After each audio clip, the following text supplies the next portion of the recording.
What if the Bronze Age collapse never happened? Picture this. You were just sitting there minding your own business when a bunch of people rush out of the ocean, slaughter your family, pillage, and burn down your house.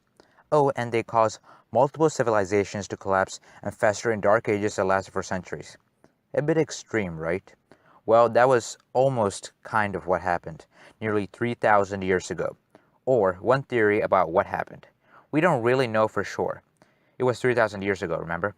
Anyway, the late Bronze Age collapse was a monumental part of human history. The late Bronze Age collapse was a Dark Age transition period in the Aegean region, southwestern Asia, and the eastern Mediterranean region from the late Bronze Age to the early Iron Age.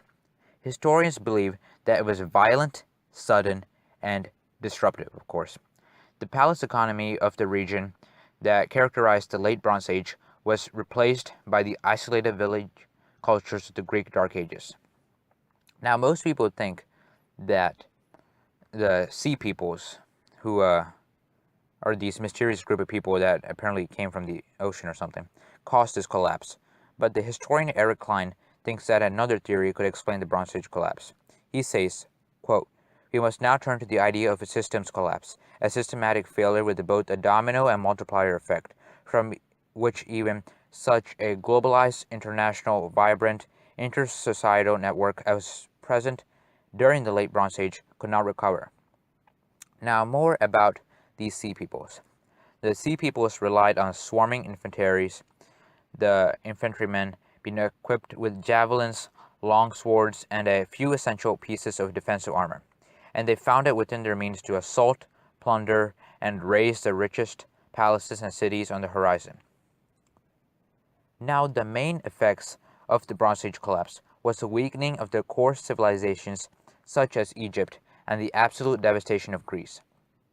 Greece actually regressed into a series of dark ages. Mycenaean Greece was dominated by a warrior elite society and consisted of a network of palace states that developed rigid, hierarchical, political, social, and economic systems. At the head of this society was the king, known as Wanax. So the collapse of the Greeks during the Bronze Age was what allowed for a new political system, democracy, to rise up and take root. Without the Bronze Age collapse, the Mycenaeans, which I know I'm pronouncing wrong, with their king and autocratic system of ruling, would stay in power. Thus, democracy would likely never rise.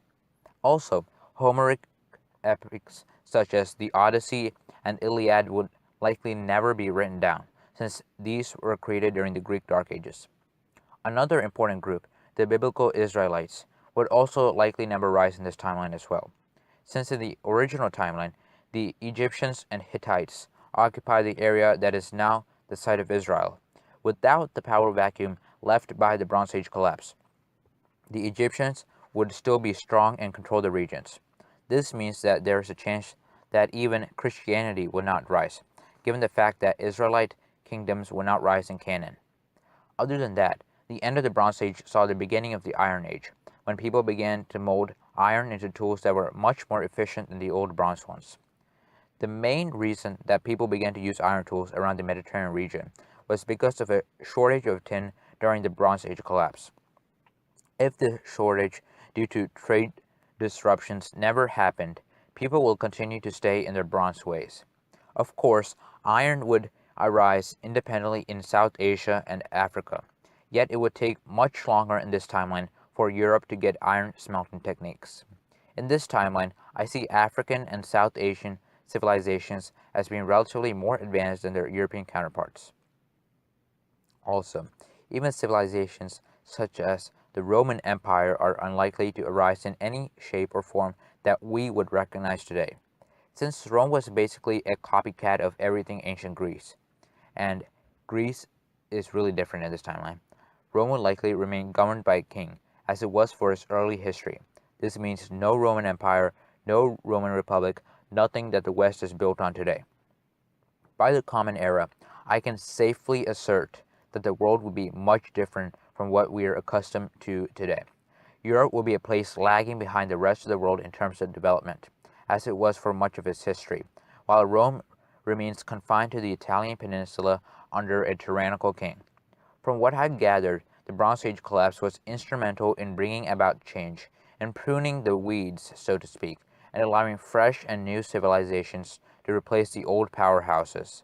Without said pruning, the status quo would remain for hundreds more years in the least, perhaps even thousands, until outside groups such as the Huns or Mongols arise to challenge said powers. It just goes to show that one event 3 millennia in the past could affect each and every one of our lives today. Well, that's all for today. Thanks for watching. Make sure to subscribe for more great content. This is Scholar of the World signing out.